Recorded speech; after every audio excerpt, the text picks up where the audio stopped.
Ladies and gentlemen, this is it. This is the main event of the evening and is presented by GoDaddy.com, the official website and domain partner of BAMMA. The three judges scoring this contest are Judge Andy Roberts, Judge Paul Sutherland, and Judge Julie Mahmood.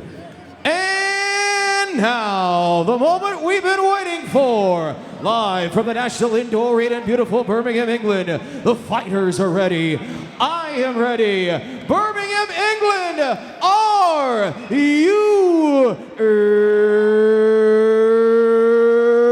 ready? Then, fighters, it's time to bring it on!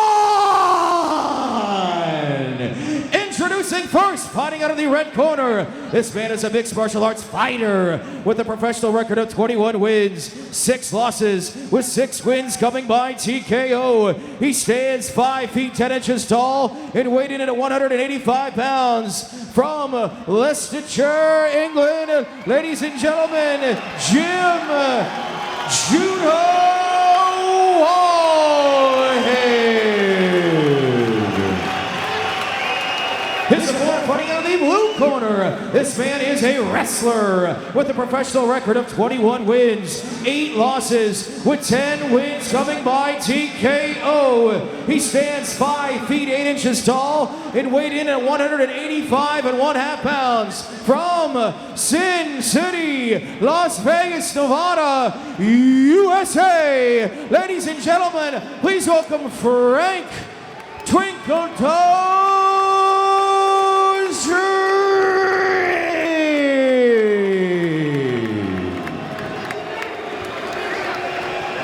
And when the action gets underway, your referee for this contest is Mark Goddard. I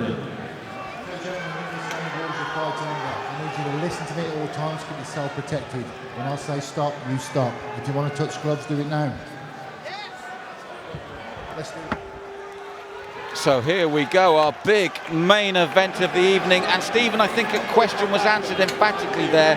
Is Jim Wallhead up for it? Did you see the intensity of that man? Yes, I did, and so did Frank Trigg.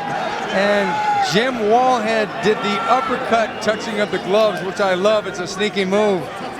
And Wallhead coming out and circling Trigg the southpaw. Trigg with a side kick. And as you said before, I mean, the man's seen it all. He's been there, he's done it. So in terms of that intensity from Wallhead, that won't really affect him, will it? He's been there with the best. You're absolutely right. And what I like so far about Wallhead, he's using his jab very effectively. Yes, against the southpaw Frank Trigg. But that side kick is a real annoying problem, especially when it lands right on the knee like that. Yes, nice variety there from him. Yeah, because a lot of guys, they practice against low roundhouse kicks and they learn how to block and check the low roundhouse kick. But when the side kick comes, they're befuddled. They don't know what to do. But the check and the block is the same as it would be for a roundhouse kick. So when we see, as we said, this is so much at stake here, and they're obviously cagey with the mutual respect. But I will be very intrigued at which man decides to go to ground first. What's your take on that? Well, I think it's a situation where, obviously, this being 2011, when you go to the ground and you're this well-rounded, you definitely want to be on top. Because that way you can drill home a win the same way Trigg did in his last fight with Phillips. So Trigg is thinking, you know, this guy's probably pretty good in the clinch. Probably wants to stay on the outside, throw those side kicks. Now Trigg has changed up his game plan a little bit. He's fading back. Wallhead pressing the action. Yes, you can hear the crowd chanting and cheering, but as you said, at this level, the man on top, mistakes can be so vital. You can't blame them for this start. I just flashed on something. At the very beginning of the UFC, Royce Gracie came out and threw a little stomp kick to set up a clinch. And I thought, is Frank Trigg doing the same thing with that little side kick? Because it's not a devastating move. He's trying to distract Wallhead. You took the words out of my mouth. I said, that's what I'm going to say. I think it's giving Wallhead food for thought all the time. Oh, side kick to the body. Frank Trigg goes right under. Wallhead steers back. Short chopping jab from Trigg this time. Wallhead came loaded for bear in this one. Yeah, you could see from the moment he came in how important this was to him. And that was one of the factors we thought of, is by contrast, just how important is this to Frank Trigg. Wallhead hasn't thrown a kick yet, but I'm thinking that right low kick to the inside of Frank's left thigh is forthcoming.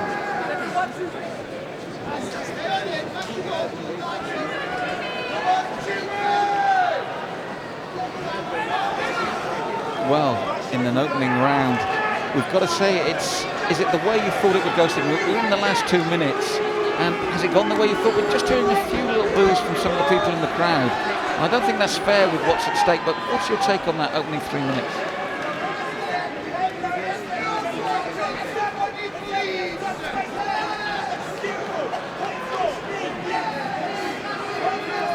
Now they have the clinch.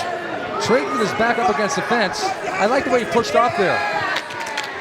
Trigg has got so many different moves. I'm happy to trade jabs now with Wallhead. He's trying to open Wallhead up. The side kick didn't work. Now he's going to the jab. And you can hear the chants of Judo from the crowd. Judo, Judo. And Wallhead responds. He responds. He got it with a left hook. Trigg is in trouble here. And Wallhead noticed it. Steve, it's from the moment there was those chants of Judo, Wallhead responds, and he clocks Trigg. He froze Frank Trigg in his tracks with a left hand and goes to the elbow. Smart move. Trigg with the double whammy punch to the eardrum. But the elbow's raining down from Wallhead, which is the way that Trigg finished Phillips in such devastating fashion, those elbows. Now, with the last minute counting right down, Steve, I think this might be enough for Wallhead to definitely take this first round. Oh, there's no question, because he basically hurt Frank Trigg, and Frank was on the verge of going, but Frank, being the savvy veteran, got guard and got wrist control. Now Frank is firing back from the bottom. Yes, he's regained composure, but it was a great shot, and it was just as Wallhead's fans got behind him, and he's finishing strongly now with his ground and pound, and the bell couldn't come early enough for Trigg. And Stephen, right at the end of that first round, with Wallhead in the ascendancy, Frank Trigg was cut with one of those elbows. Yeah, Frank Trigg, he got caught, and he got basically put on his back, and Jimmy Wallhead seized the moment, definitely won that round. Trigg has got to regroup and figure out something new, because what he's doing right now is playing right into the hands of a very hungry Jim Wallhead. Yes, and you can see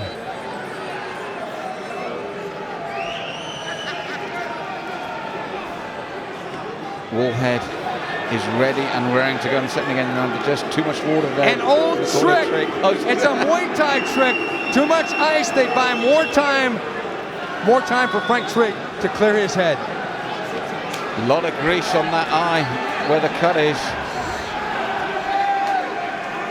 And again, we talk of motivation. That will give Wallhead even more incentive now. It was the left hook that did the damage for Wallhead. Trigg going in for that body lock or something. He needs the clinch. He needs Wallhead on his back. Yes, he hasn't managed that in the first round, and right at the end there, the explosion of technique from Jim Wallhead. Huge dividends for him with the cut under the right eye of Frank Trigg.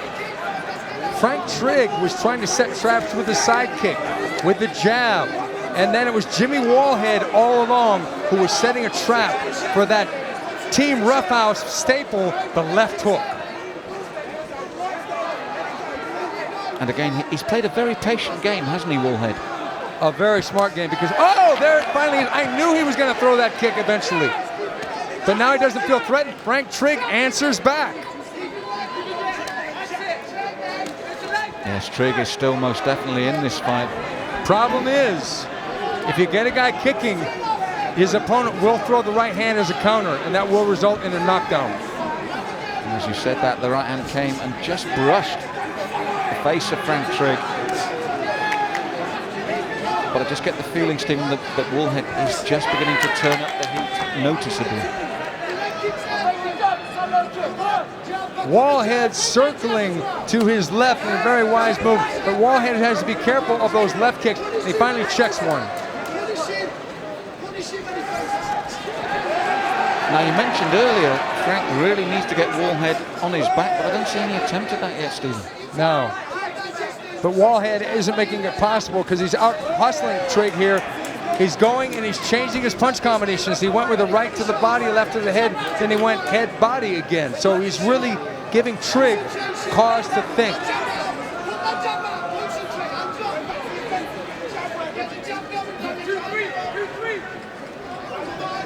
And Wallhead, the confidence is oozing from him, but he took a short left hand there, Steve. Trigg coming in, brawling, got Wallhead up against the cage.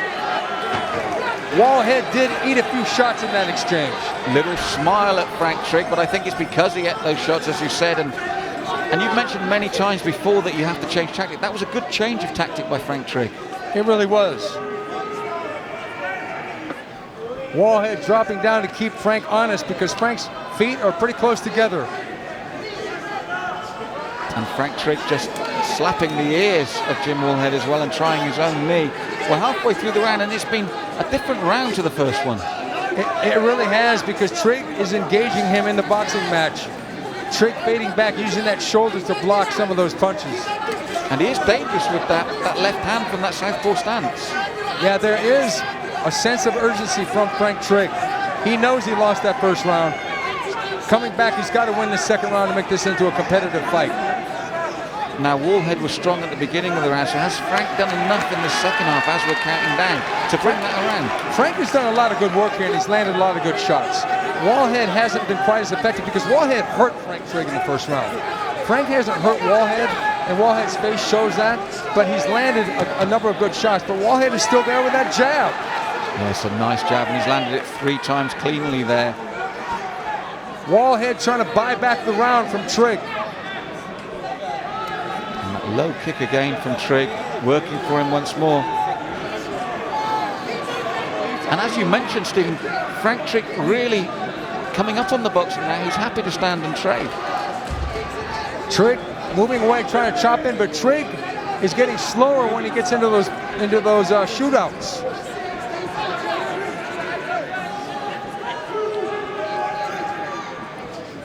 Frank Trigg with a right jab of his own. So, Stephen, we're in the last minute of this round. You're saying that Frank's beginning to fade. What about the round overall now? Frank is buying back, the round. It's gone back and forth a little bit, but Trigg starting to be the busier fighter with his jab. So at the moment, with Frank Trigg coming up, we face the situation of going into the next round totally even. I think so. I think that Frank Trigg has got this round, and he's back in the fight. Very competitive match so far. So there you have it. We've got it as round 2 comes to an end. Coming to an end now. We've got it as 1 round each. Perfectly balanced here.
So, Stephen, this is a really intriguing third round in the sense that we've got them 1 apiece, and they're both in pretty good shape still at the moment. How do you see this? It's so finely balanced. Well, one thing for sure, Jim Wallhead is starting to load up. At the beginning of this round, it looked like the beginning of the first round, but here they are shooting it out, and he rocked him again. Frank took that shot and pressed forward. Well, he took a little shot afterwards as well. As you said, he wobbled, but he came back forward. And Wallhead really has nailed him twice cleanly. And Frank, that's that veteran, isn't there? Tying him up, buying himself time, clearing his head again. There's nothing to be said about the kind of experiences Frank Trigg has had, winning and losing both, because he gets rocked again, gets the clinch, gets the over-under. And again, Jim Wallhead broke free there with a nice knee in reply to Trigg's knee. Wallhead doing an excellent job of getting back on that jab and landing it. There's that right hand. Frank Trigg has really got to be careful here, Stephen, because Wallhead is really getting his timing and his distancing right now with those shots. Wallhead is planting his feet when he's throwing as well. He's moving, but then when he throws, he plants. Got a lot more power that way. Now, do you see at some point here now Frank Trigg suddenly going back downstairs to take him down, or continue to? He's got the game because he's trading. Wallhead has to be very careful here not to get too greedy. If he doesn't have Frank Trigg first, if he starts doing the shootout, he could be susceptible to the takedown. Wallhead was pointing to his eye then, and his corner looking up a bit worried. I don't know what that was, but it's certainly not affecting him. What do you think of Frank Trigg's game plan in this third round? I think it's basically just more of the same, try and beat the guy to the punch. But if Frank gets taken down here, it's going to be embarrassing. I don't see that happening, though. Oh, I am wrong on that one. Well, Wallhead picked his moment, and it's not often I hear that. We've worked together many times, Stephen, and that's one of the first times I'm going to put that one in my little black book. That has really shocked you, hasn't it? Yeah, well, Jimmy Wallhead slipped out of that leg attempt, going for another takedown. Frank sprawling, going with the knee. Great sequence of action here in round number 3.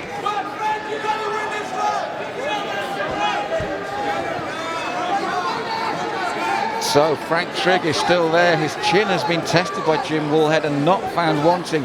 And his experience certainly has come to play at key moments in this round. It's a situation where either man has to end this with an exclamation point because it's a close fight. True, it is in England and Wallhead is an English fighter. But Frank has to know that, so he knows he's got to do some damage because he got taken down earlier. Frank's going to try and take Wallhead down, but Wallhead spins him out. Yes, the first time in the round that Frank's really gone for the maneuver and it hasn't worked for him. Wallhead getting ready to throw that right hand. Wallhead fading a little bit here late in round number 3.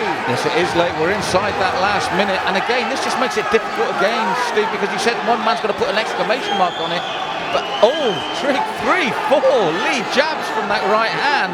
And suddenly Wallhead's eaten them. Where do you stand on this round now? You know, it's a very, very tough round to score.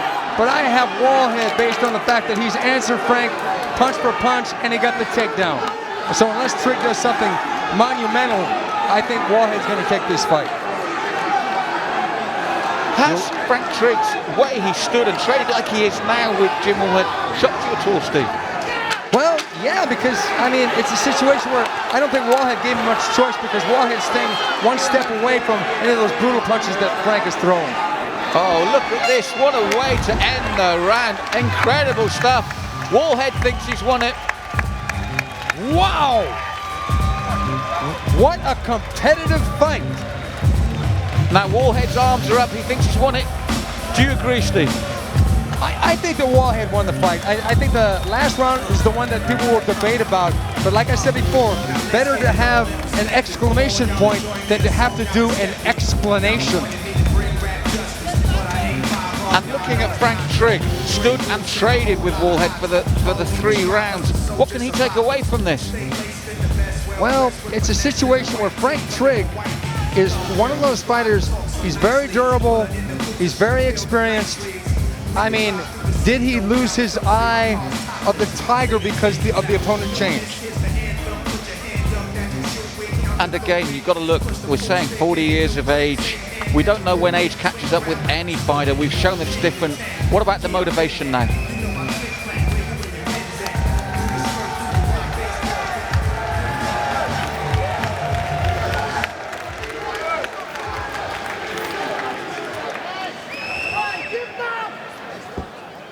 And now let's throw it up inside the cage.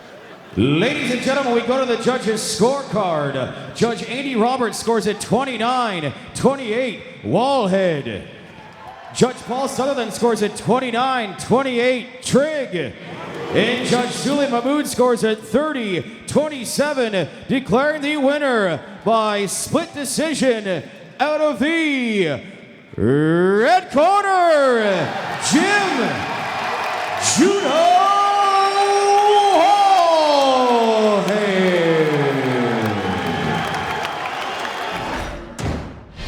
What a fight to finish off BAMMA 7. And Jim, you were fighting a legend. What a great win for you.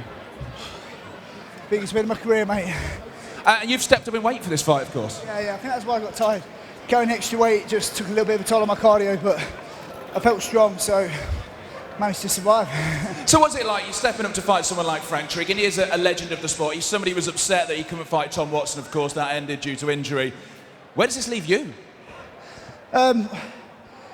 I'd like to fight Tom. I don't know what people think about that. I respect Tom, I get on with Tom, he's a great guy, he's a great champion. I've just beaten #1 contender, so I don't mean Tom can have a good tear up, so why not do it, eh? Are you saying you're going to stay at middleweight now? I will stay at middleweight to fight Tom, most definitely. And Nate Marquardt obviously has been here tonight as well. He's signed to fight in December with BAMMA. Maybe there's a welterweight title fight in the cards as well. Would you drop back down? To fight someone like Nate Marquardt, I'd give it a go, of course. Well, listen, it's been a fantastic night for you. What do you do now? You know, biggest win of your career, you've just said it yourself. You had an 8-fight win streak with just one loss, you know, that was at Bellator. Yeah. Where'd you go now? What, right now? I'll go and party. Right now? Go and party. That's what we like to hear. Listen, congratulations. Anyone you'd like to thank? All the team Rough House, Ollie Richardson at Fight Strength, Victor Estima at Gracie Baja, Energy Fuel, Fearless Fightwear, Mazaru, and of course my family. Well, there you go. As you win the last fight of the night, he said it was the biggest win of his career. Judo Jim Wallhead!